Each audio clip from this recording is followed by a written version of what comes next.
Hi, this is Dr. Gregory Sadler. I'm a professor of philosophy and the president and founder of an educational consulting company called Reason.io, where we put philosophy into practice. I've studied and taught philosophy for over 20 years, and I find that many people run into difficulties reading classic philosophical texts. Sometimes it's the way things are said or how the text is structured. But the concepts themselves are not always that complicated, and that's where I come in.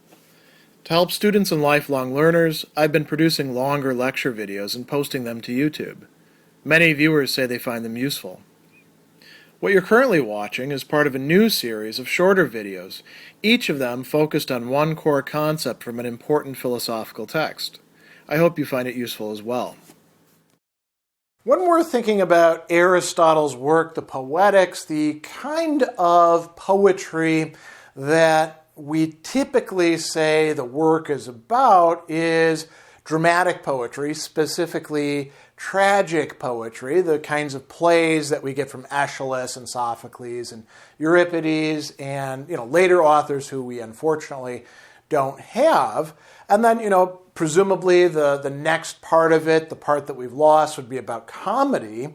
But there is actually another form of mimesis, of poetry, that Aristotle talks about quite a bit that we shouldn't leave out because he has a lot of interesting things to tell us.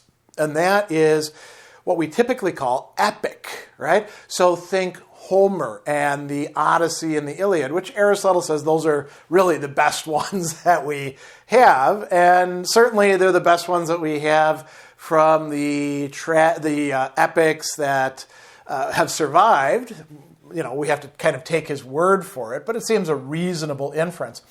And this sort of poetry or mimetic operation he's going to call narrative. This is translating the term diegematike, right?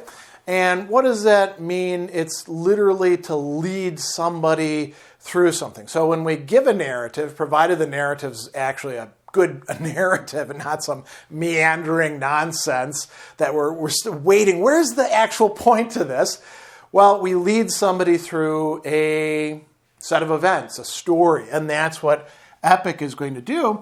And he says that it actually has quite a bit in common with tragedy, which is really not a big surprise since it precedes tragedy, and in certain ways, what tragedy is doing well could be seen as imitating what it is that epic has done well. So the first thing that he's going to talk about is constructing the plots, the stories, the mythoi, right? The most important element of tragedy, also arguably the most important element of an epic. They're constructed dramatically, and the term that he's using there is dramaticus.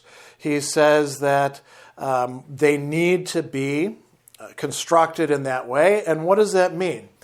Well, there's two parts to this. So one is it's constructed around a single, whole, and complete action, right? Mian, one, praxin, action, or course of action might be a better translation. Holein, complete, right, or whole, and telean, finished, brought to its conclusion so that we can actually understand it. It's not a riddle that's left open for us. Now, action there has to be understood in a big sense. So like the Iliad, is it really just about one single action, like Diomedes attacking the goddess Aphrodite when she's set up for an attack by Athena? That's an action in there, but it's a much, much bigger, broader pattern of action.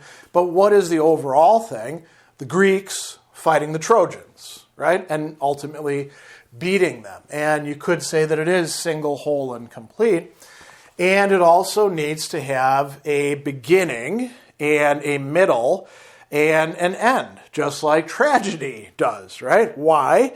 Well, so that epic, like a single and whole animal, isn't this an interesting remark, may produce the pleasure proper to it, tein oikeion hedone, the pleasure that comes out of it when it's done well. So this means that you're going to be kind of restricted. You're not going to tell the entire story, so to speak, because if you did, it's not going to produce its proper effect. And he says it's not like histories. So how is epic not like a history?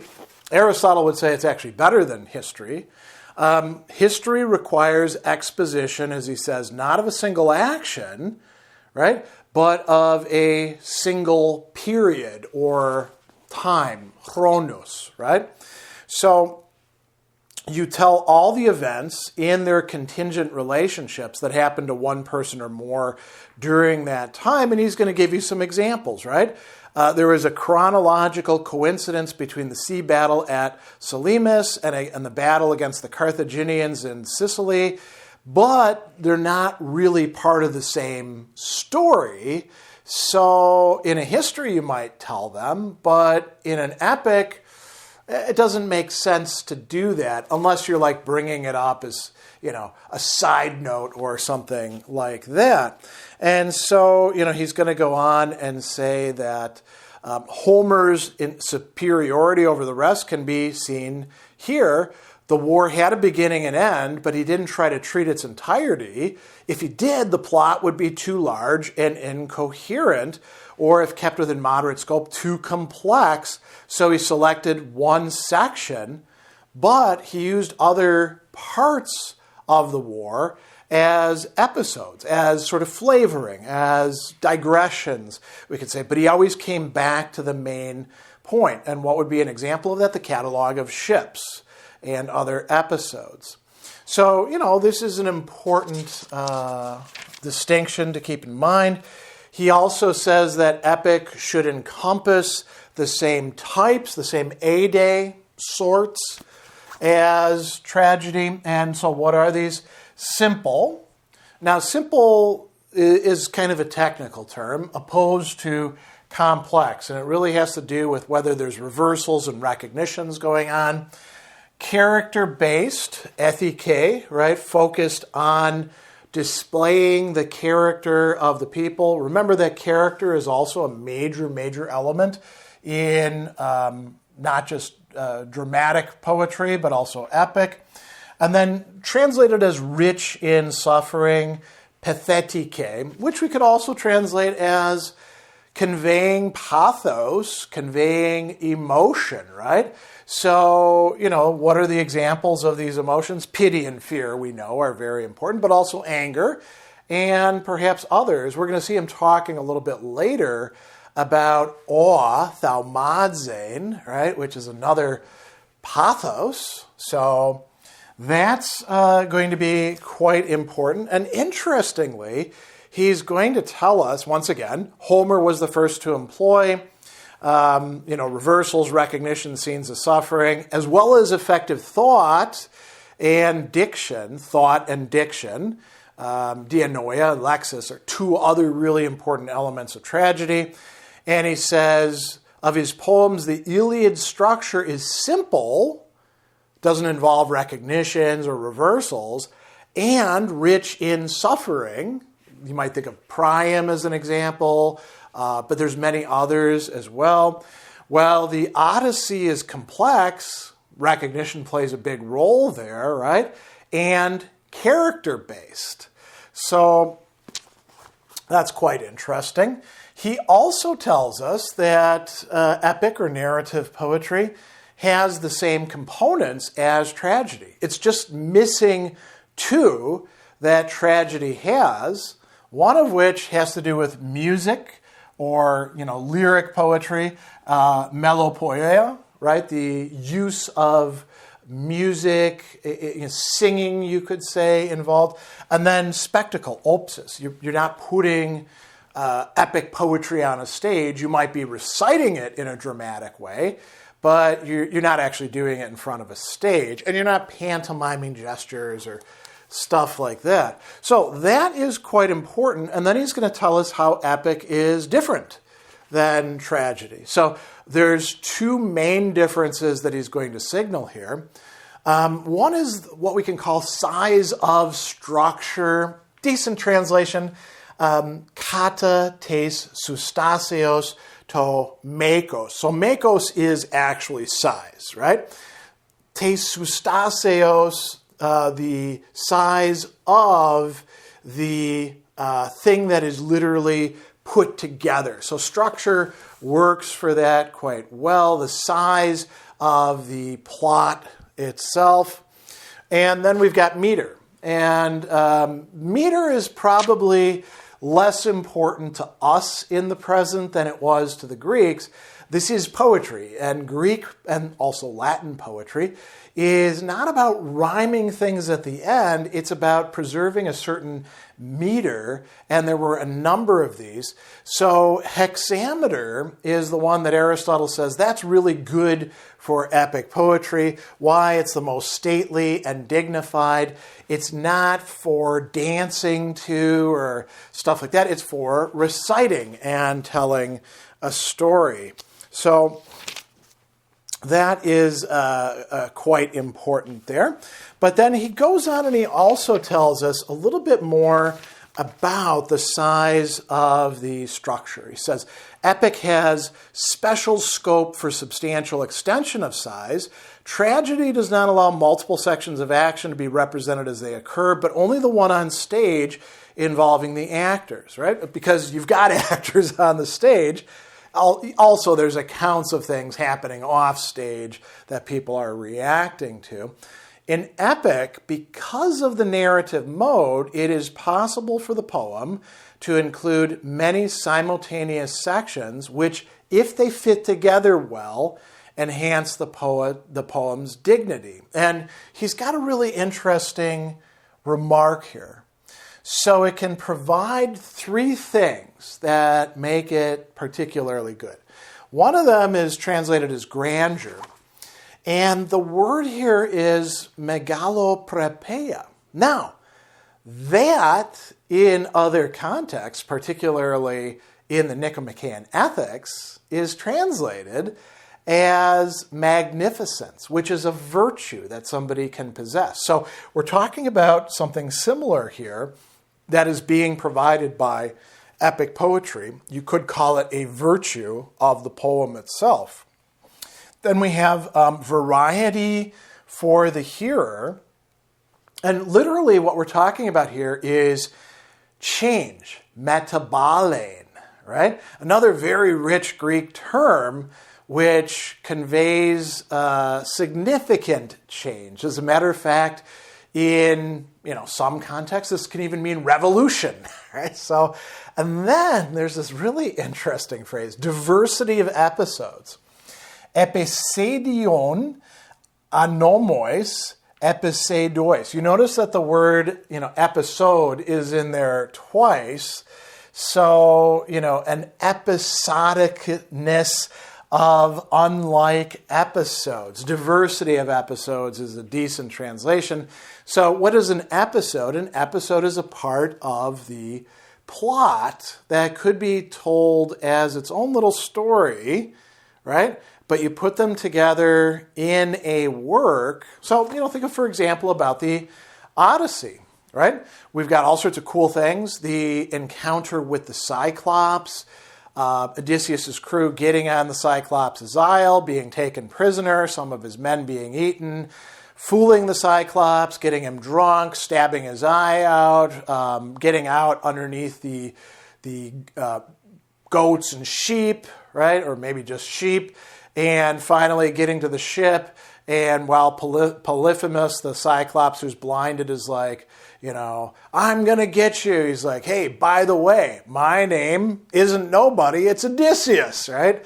That's a story. Or going down to Hades to consult Tiresias, but also seeing his mom and Achilles and Ajax and doing sacrifices for them. That's an episode, right? So you put these episodes together and you get this diversity of it, right? So that is part of what epic can afford us. And this leads to a section where he actually talks about why Homer is so great.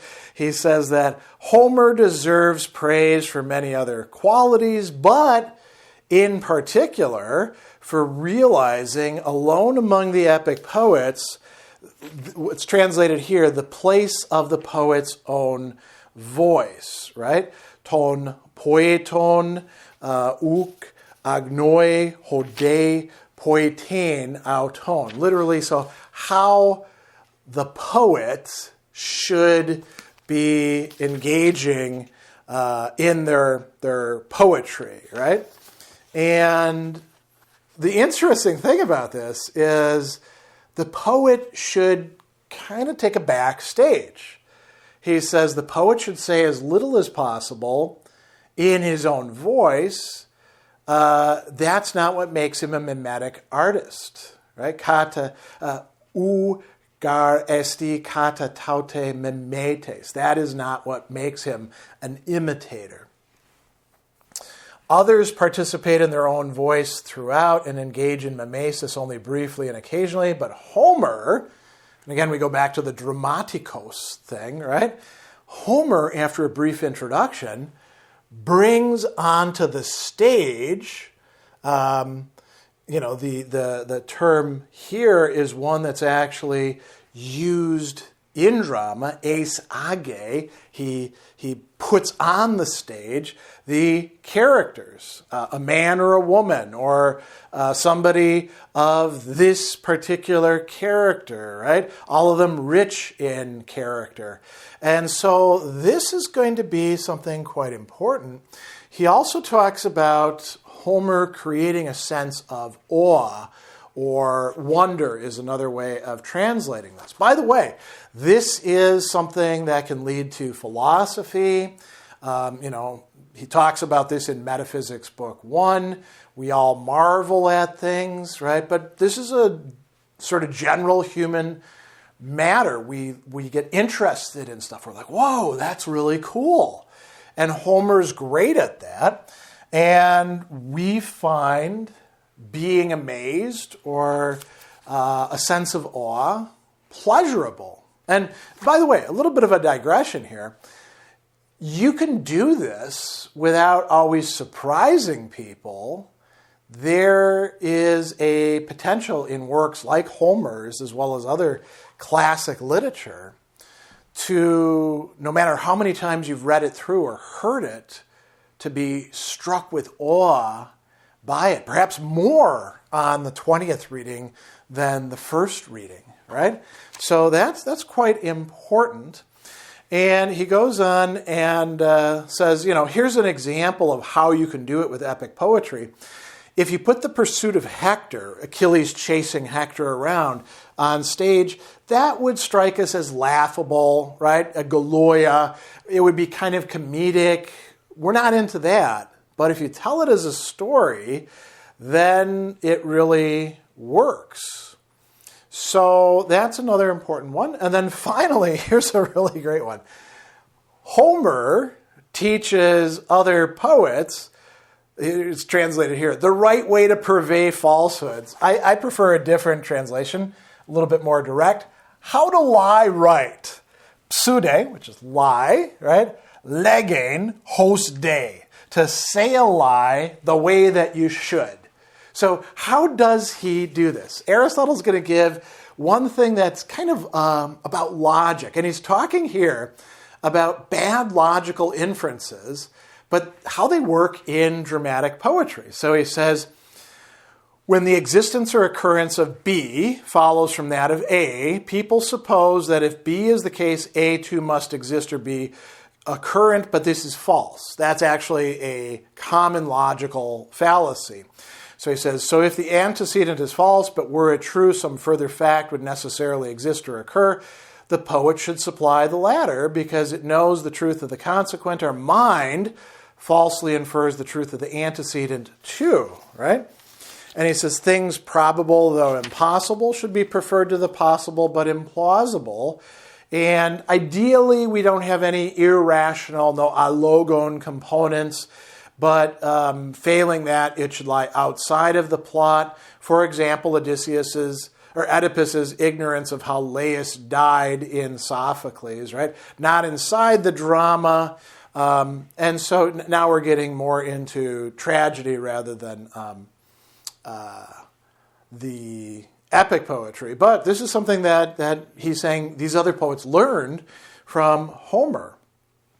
And then he says, even irrational details in the Odyssey about putting ashore would be intolerable if an inferior poet were to handle them, but Homer uses his other qualities to soften and disguise the absurdity. So Homer's good at lying, and Aristotle actually sees this as a good thing rather than a matter for criticism. Isn't that interesting? So this is his discussion about the nature and the point and the, we could say, perfection of epic poetry, taking Homer as the best model for it.